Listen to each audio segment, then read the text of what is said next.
तजियाकार अतर काज़मी भी हमारे साथ हैं, उनसे बात कर लेते हैं। अतर काज़मी साहब, सबसे पहले तो एक बुनियादी सवाल है, हुकूमत का मौक़िफ़ सबके सामने है, इलेक्शन कमीशन जो कर रहा है वो भी वाज़े है। क्या ये सब देखते हुए आपको लगता है कि सुप्रीम कोर्ट अहकामात के मुताबिक इस इतवार को, which is write down the corner, elections होने जा रहे हैं, हो सकते हैं?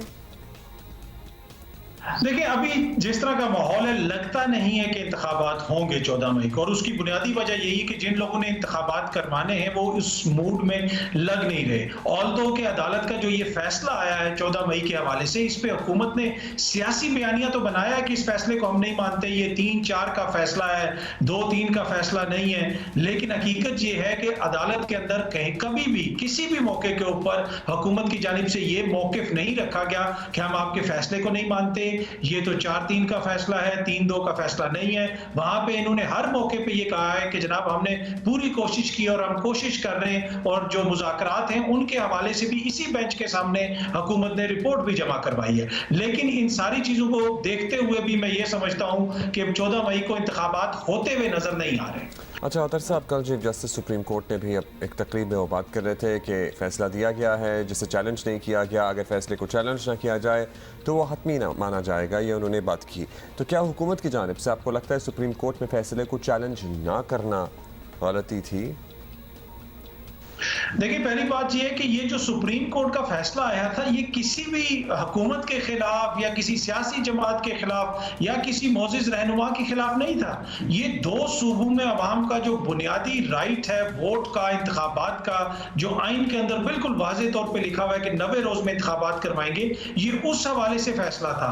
तो मुझे ये समझ नहीं आती कि हुकूमत क्यों ये समझती है कि ये फैसला उनके खिलाफ है। इलेक्शंस तो होने पंजाब में और KPK में, वफाक में क्यों आग लगी हुई है? 18वीं तरमीम के बाद तो ये कहते थे कि हमने सूबों को खुद मुख्तारी दे दी, अब ये कह रहे हैं कि सूबे हमारी मर्जी के बगैर जो है वो इलेक्शंस भी नहीं करवा सकते। लेकिन देखें, 14 मई को दोबारा एक क्राइम सरजद होगा, एक क्राइम कमिट होगा, एक जुर्म सरजद होगा। वो जुर्म ये होगा कि आप अदालत के फैसले को नहीं मानते। पहले इन्होंने एक तरीके से 90 रोज के अंदर इंतखाबात नहीं करवा के उसमें जो जो भी किरदार मुलविस हैं उन्होंने आइन को सेट असाइड किया, आइन को साइड पे रखा, आइन को जिसे आप कह सकते हैं पसे पुश्त रखा।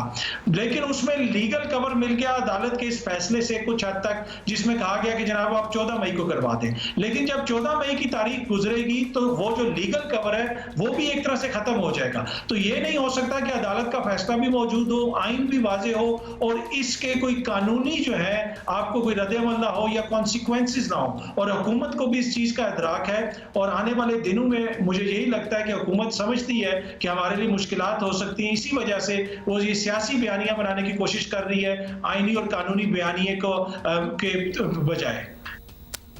अच्छा, अब अतर काज़मी साहब ये भी बताएं कि सब के दौरान इमरान खान जो हैं वो एक मरतबा फिर सड़कों पर आने का ऐलान कर रहे हैं, फिर एहतजाजी तहरीक चलाएंगे, रैलियां वगैरह आपको पता है होंगी, और फिर शायद किसी पॉइंट पर कोई लॉन्ग मार्च टाइप चीज़ भी हो जाए। तो अब तक तो खान साहब को इस तरह की कोशिशों से कुछ हासिल एक्चुअली नहीं हुआ, तो अब क्या लगता है उनका कि क्या पैक क्या है, क्या पॉइंट है, क्या हासिल करना चाहते हैं?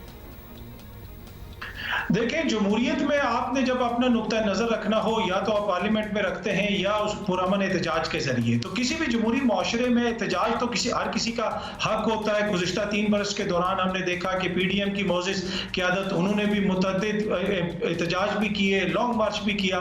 तो खान साहब ने जिस तरीके से अपने वोटर सपोर्टर को 1 साल से मुतहरिक रखा हुआ है, मेरे ख्याल में उसकी नज़ीर नहीं मिलती पाकिस्तान के अंदर कि इतने लंबे अरसे से एक तरह से ये तहरीक चल रही है। कभी खान साहब लॉन्ग मार्च करते हैं, कभी जलसे करते हैं, और अब दोबारा वो सड़कों पे आने का और जलसे करने की बात कर रहे हैं। तो मेरे ख्याल में ये ज्यादा इसमें हुकूमत के ऊपर प्रेशर डालने की कोशिश भी है, लेकिन उसके साथ साथ अपने वोटर सपोर्टर को भी एंगेज रखने की कोशिश है।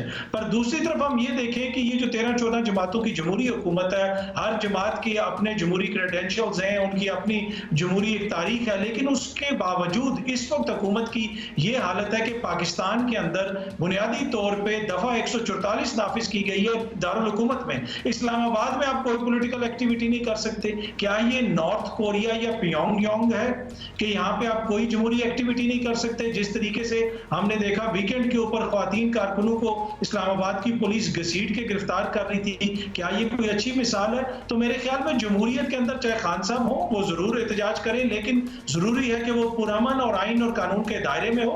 और दूसरी तरफ जो हुकूमत है, कम से कम अगर आप आइन पे अमल करने के लिए तैयार नहीं है, इलेक्शंस करवाने के लिए तैयार नहीं है, तो इतना तो हक दे दें आवाम को कि जो बुनियादी उनका राइट टू प्रोटेस्ट है, कम से कम वो तो करने दें। बहुत शुक्रिया आपका अतर काज़मी साहब हमारे साथ मौजूद थे। सर्टनली जमहूरी माशरों में या तो एहतजाज किया जाता है या पार्लियामान में अपनी आवाज़ बुलंद की जाती है। पार्लियामान से तो आपको पता है खान साहब तभी बैठना पसंद करते हैं और उनकी जमात जब वो वज़ीर आज़म हो या उनकी जमात पर सर इक़्तिदार हो, अदरवाइज़ उनको कोई पसंद नहीं है पार्लियामान नहीं, वगैरह। तब भी उनको कोई खास वैसे पसंद नहीं था जब वो वज़ीर आज़म थे। एनीवे पर्सपेक्टिव आ गया। वज़ीर आज़म जब भी थे तब भी 3% से ज़्यादा इनकी हाज़िरी नहीं होगी और पार्लिमानी जमहूरियत के वो बहुत बड़े फ़ैन भी नहीं है ना, क्योंकि वो कहते हैं कि वो तो उन माशरों में होती है जहाँ अखलाकी इक़्तिदार बहुत ज़्यादा हो